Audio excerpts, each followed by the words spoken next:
நண்பர்களே, வெறும் காஃபியாகவும் இந்த தேநீர் பால் பாயசமாகவும் இன்னும் இருக்க வேண்டாம்.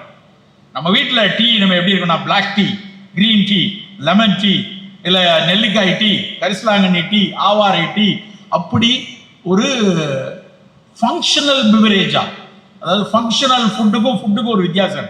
ஃபுட் அப்படின்னா வெறும் பசியை ஆத்துறது, இல்லை ருசிக்கானது, ஒரு டெலிகசிக்கானது வைக்கலாம். ஃபங்க்ஷனல் ஃபுட் அப்படின்னா ஏதாவது ஒரு வகையில் நம்ம உடலுக்கு ஆரோக்கியம் தரக்கூடியதாக இருக்கும். நெல்லிக்காய்க்கும், ஆவாரைக்கும், செம்பருத்திக்கும், சுக்குமல்லிக்கும் அப்படியான பயன் இருக்கு. அப்ப ஏன் நம்ம தினம் அதை எடுக்கக்கூடாது? ஒரு நெல்லிக்காய் கொடுக்கும்போது அதில் கிடைக்கிற ஆன்டி ஆக்சிடென்ட் நமக்கு ஒரு கேன்சரினுடைய ஒரு கூறு எங்கேயாவது அழிக்கப்பட்டுச்சுன்னா அது எவ்வளவு பெரிய விஷயம் நமக்கு தெரியாது. உடனே அதை குடிச்ச உடனே கேன்சரே வராதா, செம்பருத்தி டீ குடிச்ச உடனே பிபிலாம் காணாம போயிருமா, அப்படி சொல்லலை. பட் தினம் தினம் நம்ம எடுக்கும் போது நமக்கு ஏதாவது ஒரு சிறு பயன் கிடைத்து கொண்டே இருக்கும். இதெல்லாம் ரொம்ப விலை கூடின விஷயமா கிடையாது.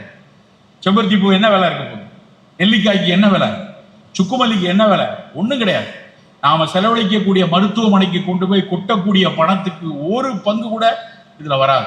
அப்ப நம்முடைய காலை பானம்ங்கிறது ஏதாவது ஒரு வகையில உடலுக்கு ஆரோக்கியம் தரக்கூடியதா இருக்கும்.